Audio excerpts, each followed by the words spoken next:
یہ حضرت عمر رضی اللہ تعالیٰ عنہ کے غلام تھے۔ عامر بن حضرمی نے انہیں تیر مار کر شہید کر دیا۔ ادھر نبی کریم صلی اللہ علیہ وآلہ وسلم نے اپنے صاحبان میں اللہ تعالیٰ کے حضور سجدے میں گر کر یوں دعا کی، اے اللہ، اگر آج مومنوں کی یہ جماعت ہلاک ہو گئی تو پھر تیری عبادت کرنے والا کوئی نہیں رہے گا۔ پھر حضور اقدس صلی اللہ علیہ وآلہ وسلم اپنے صاحبان سے نکل کر صحابہ کے درمیان تشریف لائے اور انہیں جنگ پر ابارنے کے لیے فرمایا، قسم ہے اس ذات کی جس کے قبضے میں محمد کی جان ہے، جو شخص بھی آج ان مشرکوں کے مقابلے میں صبر اور ہمت کے ساتھ لڑے گا، ان کے سامنے سینہ تانے جمع رہے گا اور پیٹھ نہیں پھیرے گا، اللہ تعالیٰ اسے جنت میں داخل کرے گا۔ حضرت عمیر بن حمام رضی اللہ تعالیٰ عنہ اس وقت کھجوریں کھا رہے تھے۔ یہ الفاظ سن کر کھجوریں ہاتھ سے گرا دیں اور بولے، واہ واہ، تو میرے اور جنت کے درمیان صرف اتنا فاصلہ ہے کہ ان کافروں میں سے کوئی مجھے قتل کر دے۔ یہ کہتے ہی تلوار سونت کر دشمنوں سے بھڑ گئے اور لڑتے لڑتے شہید ہو گئے۔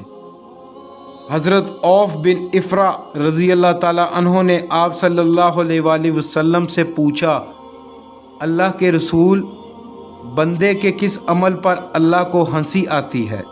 یعنی اس کے کون سے عمل سے اللہ تعالیٰ بہت خوش ہوتے ہیں؟ جواب میں آپ صلی اللہ علیہ وآلہ وسلم نے ارشاد فرمایا، جب کوئی مجاہد زرہ بختر پہنے بغیر دشمن پر حملہ آور ہو۔ یہ سنتے ہی انہوں نے اپنے جسم پر سے زرہ بختر اتار کر پھینک دی اور تلوار سونت کر دشمن پر ٹوٹ پڑے، یہاں تک کہ لڑتے لڑتے شہید ہو گئے۔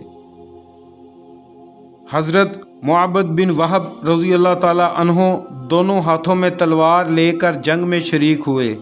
یہ نبی پاک صلی اللہ علیہ وآلہ وسلم کے ہم زلف تھے، یعنی ام المومنین حضرت سودا رضی اللہ تعالیٰ عنہا کی بہن کے خاوند تھے۔ جنگ کے دوران حضور نبی کریم صلی اللہ علیہ وآلہ وسلم نے ایک مٹھی کنکریوں کی اٹھائی اور مشرکوں پر پھینک دی۔ ایسا کرنے کے لیے حضور صلی اللہ علیہ وآلہ وسلم کو حضرت جبرائیل علیہ السلام نے کہا تھا۔ کنکریوں کو مٹھی میں پھینکتے وقت حضور صلی اللہ علیہ وآلہ وسلم نے ارشاد فرمایا، یہ چہرے خراب ہو جائیں۔ ایک روایت کے مطابق یہ الفاظ آئے ہیں، اے اللہ، ان کے دلوں کو خوف سے بھر دے، ان کے پاؤں اکھاڑ دے۔ اللہ کے حکم اور حضور صلی اللہ علیہ وآلہ وسلم کی دعا سے کوئی کافر ایسا نہ بچا جس پر وہ کنکریاں نہ گری ہوں۔ ان کنکریوں نے کافروں کو بدحواس کر دیا۔ آخر نتیجہ یہ نکلا کہ وہ شکست کھا کر بھاگے۔ مسلمان ان کا پیچھا کرنے لگے، انہیں قتل اور گرفتار کرنے لگے۔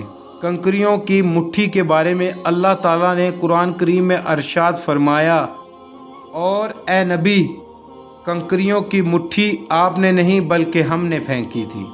سورۃ انفال آیت 17۔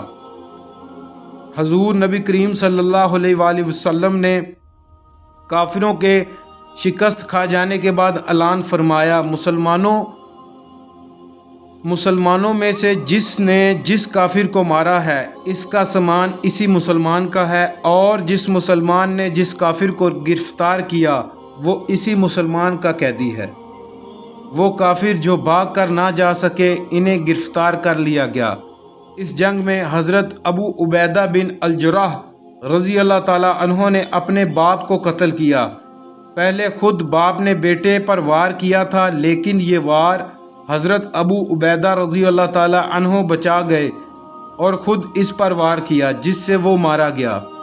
اس پر اللہ تعالیٰ نے یہ آیت نازل فرمائی، جو لوگ اللہ پر اور قیامت کے دن پر پورا ایمان رکھتے ہیں، آپ انہیں نہ دیکھیں گے کہ ایسے شخصوں سے دوستی رکھتے ہیں جو اللہ اور رسول کے خلاف ہیں، اگرچہ وہ ان کے بیٹے یا بھائی یا خاوند میں سے کیوں نہ ہوں۔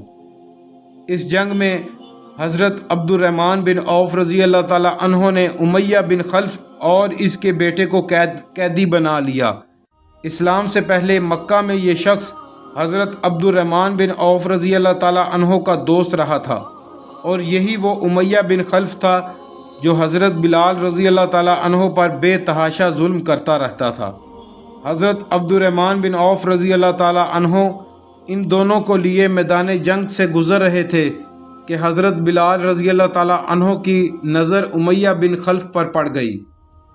حضرت بلال رضی اللہ تعالی عنہ اسے دیکھ کر بلند آواز میں پکارے، کافروں کا سردار امیہ بن خلف یہ رہا، اگر امیہ بچ گیا تو سمجھو میں نہیں بچا۔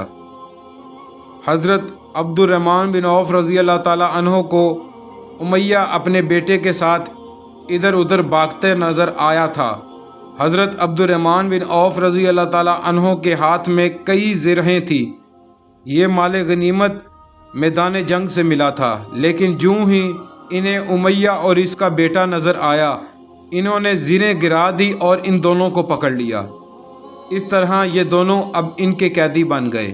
یہ انہیں لیے جا رہے تھے کہ حضرت بلال رضی اللہ تعالی عنہ نے انہیں دیکھ لیا اور پکارنے لگے، یہ رہا امیہ بن خلف۔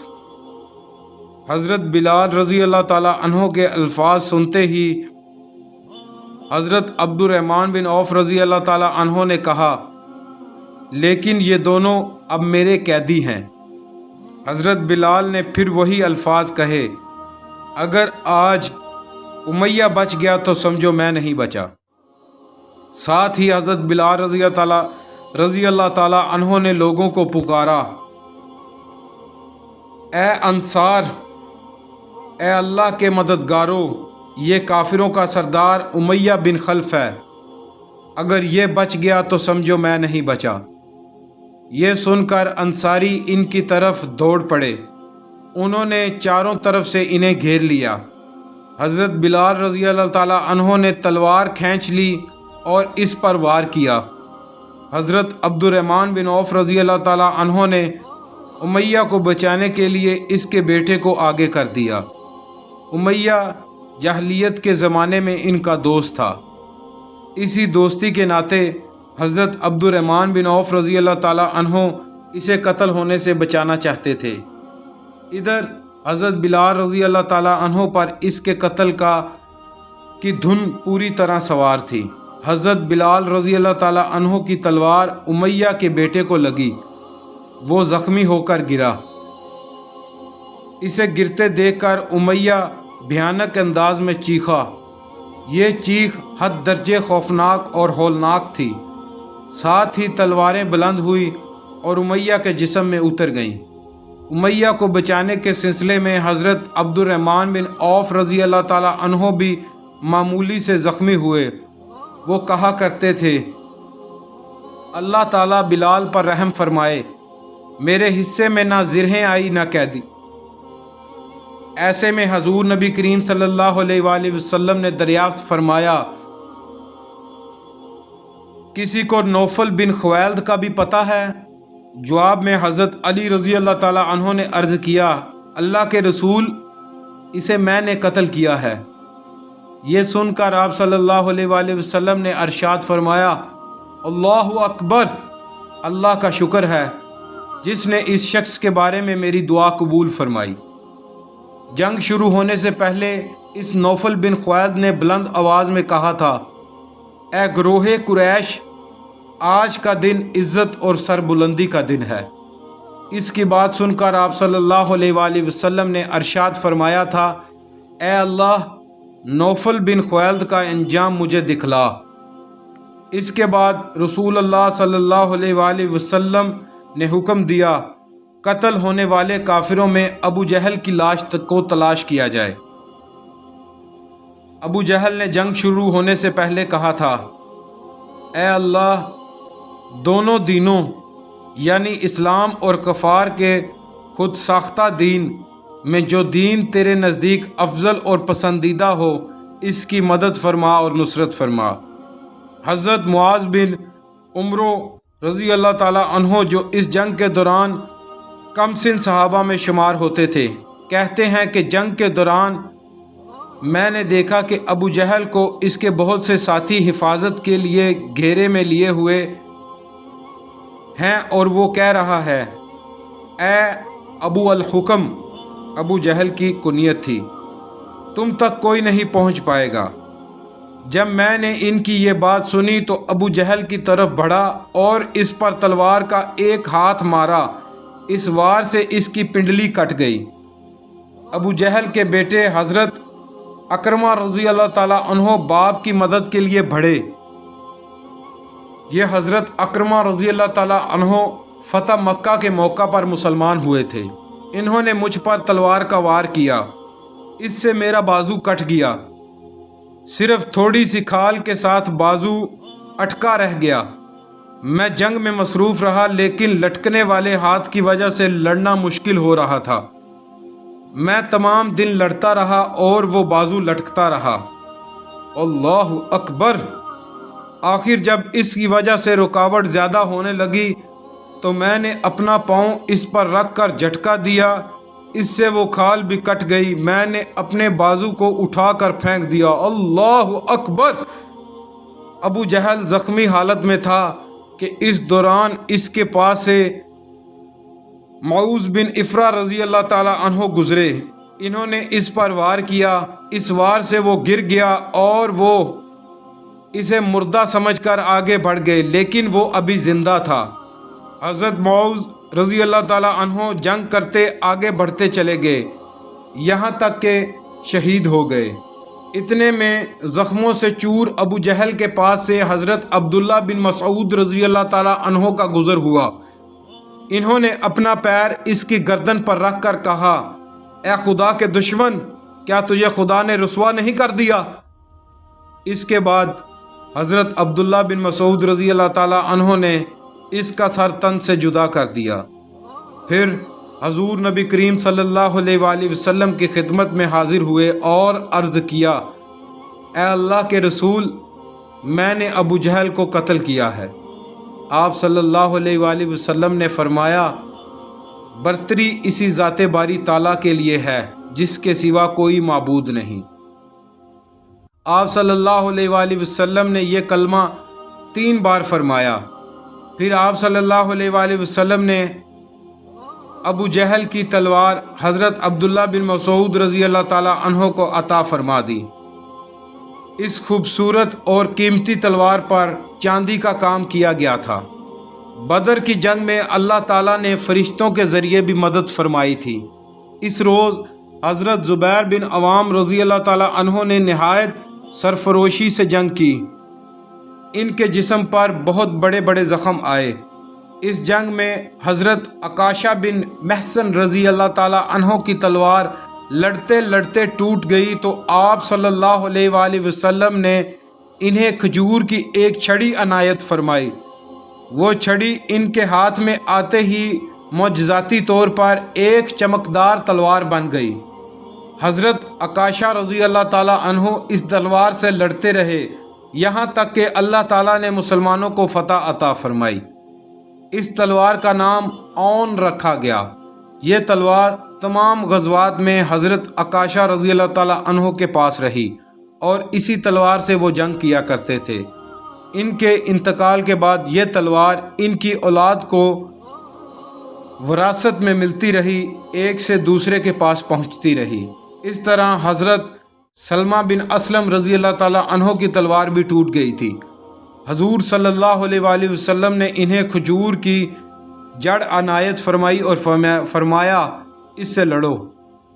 انہوں نے جو ہی اس جڑ کو ہاتھ میں لیا وہ ایک نہایت بہترین تلوار بن گئی اور اس غزوہ کے بعد ان کے پاس رہی۔ حضرت خبیب بن عبد الرحمن رضی اللہ تعالیٰ عنہ بیان کرتے ہیں کہ ایک کافر نے میرے دادا پر تلوار کا وار کیا، اس وار میں ان کی ایک پسلی الگ ہو گئی۔ حضور اکرم صلی اللہ علیہ وآلہ وسلم نے لعاب دہن لگا کر ٹوٹی پسلی اس کی جگہ رکھ دی۔ وہ پسلی اپنی جگہ پر اسی طرح جم گئی جیسے ٹوٹی ہی نہیں تھی۔ حضرت رفاع بن مالک رضی اللہ تعالیٰ عنہ کہتے ہیں کہ ایک تیر میری آنکھ میں آ کر لگا، میری آنکھ پھوٹ گئی، میں اسی حالت میں حضور اکرم صلی اللہ علیہ وآلہ وسلم کی خدمت میں حاضر ہوا۔ آپ صلی اللہ علیہ وآلہ وسلم نے میری آنکھ میں اپنا لعاب دہن ڈال دیا۔ آنکھ اسی وقت ٹھیک ہو گئی اور زندگی بھر اس آنکھ میں کبھی کوئی تکلیف نہیں ہوئی۔ اب آپ صلی اللہ علیہ وآلہ وسلم نے حکم فرمایا کہ مشرکوں کی لاشوں کو ان جگہوں سے اٹھا لایا جائے جہاں جہاں ان کے قتل ہونے کی نشاندہی کی تھی۔ حضرت عمر رضی اللہ تعالیٰ عنہ فرماتے ہیں کہ نبی کریم صلی اللہ علیہ وآلہ وسلم نے جنگ سے ایک دن پہلے ہی ہمیں بتا دیا تھا کہ انشاءاللہ کل یہ عتبہ بن ربیعہ کے قتل کی جگہ ہوگی، یہ شیبہ بن ربیعہ کی قتل کی جگہ ہوگی، یہ امیہ بن خلف کی قتل کی جگہ ہوگی۔ آپ صلی اللہ علیہ وآلہ وسلم نے اپنے دست مبارک سے ان جگہوں کی نشاندہی فرمائی تھی۔ اب جب لاشیں جمع کرنے کا حکم ملا اور صحابہ کرام لاشوں کی تلاش میں نکلے تو کافروں کی لاشیں بالکل انہی جگہوں پر پڑی ملی۔ حضور اکرم صلی اللہ علیہ وآلہ وسلم نے ان تمام لاشوں کو ایک گڑھے میں ڈالنے کا حکم فرمایا۔ اللہ پاک پڑھنا اور سننا قبول فرمائے۔